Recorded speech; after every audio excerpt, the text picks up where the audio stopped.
Je suis Anne-Laure Maison, artiste pluridisciplinaire. Je suis confinée à Paris, en alternance avec mon compagnon Michel Cam, avec lequel je mène le projet Human Soul, et mes deux enfants, Inès Tanina et Gaïa. Jusqu'ici tout va bien. Les gens autour de moi vont bien. Le ciel de Paris a jamais été aussi clair et limpide. On voit même des étoiles le soir. J'ai un peu la sensation d'être en bateau, la mer en moins. Mais le temps est suspendu, notre corps se cale sur le rythme du soleil. On est confiné, bien évidemment, mais les denrées sont rationnées. Mais finalement, peut-être que c'est la force de l'artiste, mais j'ai un monde imaginaire qui fait que je m'ennuie jamais. Et c'est pas vraiment une source d'angoisse pour moi que de rester confinée. C'est peut-être le luxe de l'artiste, justement. Et j'ai des piles de livres à lire, des découpages à faire, des choses à inventer, à créer, des discussions à avoir. Donc pour l'instant, tout va bien. Je voudrais pas surjouer cette crise parce que je pense qu'au regard de tout ce qui a pu se passer dans le monde et de guerres et d'épidémies avec des gens qui l'ont vécu dans des conditions beaucoup plus terribles, je vais certainement pas me plaindre. Je manque de rien et tout va bien. Mes inspirations sont liées à mes obsessions, et en particulier la façon dont les hommes habitent ce monde. J'adore observer, regarder comment les gens vivent, se comportent. Ma matière, c'est l'homme, et finalement, c'est cool parce que c'est une source inépuisable, enfin, j'espère. Une autre obsession, c'est celle d'habiter mon nom, maison. C'est pourquoi une de mes séries était autobiographique, la série des femmes maison, mes collages, qui est née à une période de ma vie où j'ai dû me réinventer, redevoir porter sur mon dos ma propre maison, ma propre architecture, mon monde, mon univers, ma vie. Donc ces cariatides contemporaines sont un peu aussi la métaphore de la femme moderne.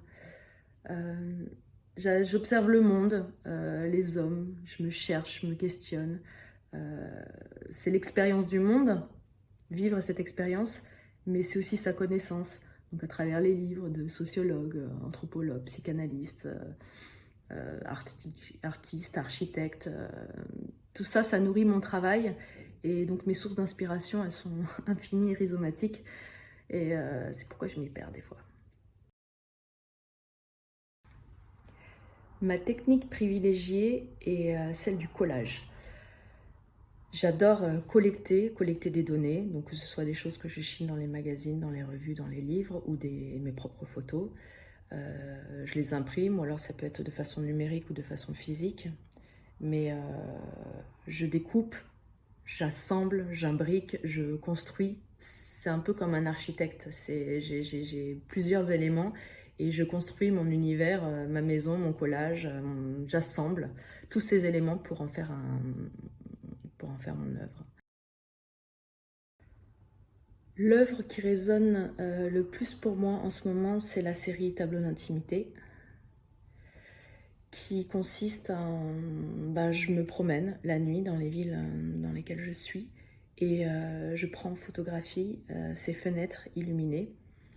Je collecte ces données, puis quand je rentre chez moi, j'ai ma page noire et pas ma page blanche, et j'assemble, je construis un immeuble imaginaire fait de toutes ces fenêtres habitées, derrière lesquelles j'ai tant fantasmé d'histoires. Je me suis raconté plein de choses et j'imagine que beaucoup de gens s'évadent en imaginant des choses à travers ces fenêtres. Donc voilà, cette série d'un tableau d'intimité résonne beaucoup pour moi en ce moment.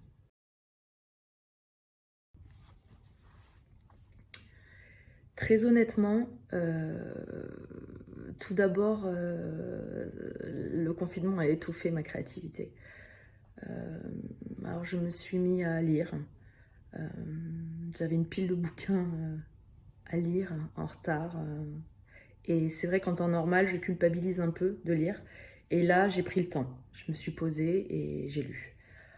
Ensuite, je me suis remis à découper, machinalement, comme une thérapie. Clac, clac, clac.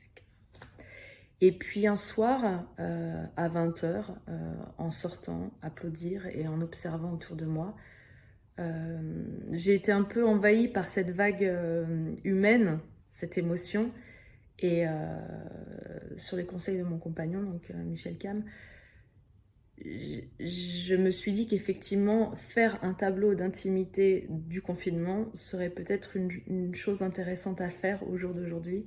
Et, euh, et voilà, je crois que là, ce qui me plairait beaucoup, et les gens ont commencé à réagir, donc j'ai fait un post Facebook. Et voilà, j'encourage tout le monde à m'envoyer des photos de leur vue sur leurs voisins et de participer à cette œuvre collective qui serait le tableau d'intimité du confinement. Si l'État n'avait pas déjà utilisé ce terme pour le nom de son opération militaire, j'aurais dit résilience. Résilience, je trouve que c'est un joli mot qui nous parle depuis qu'on a entamé le projet Human Soul pour définir ces autres états d'être au monde.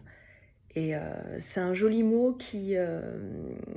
où les hommes avec un grand H arrivent à surmonter ce qui leur arrive, les pires choses qui puissent leur arriver et continuer.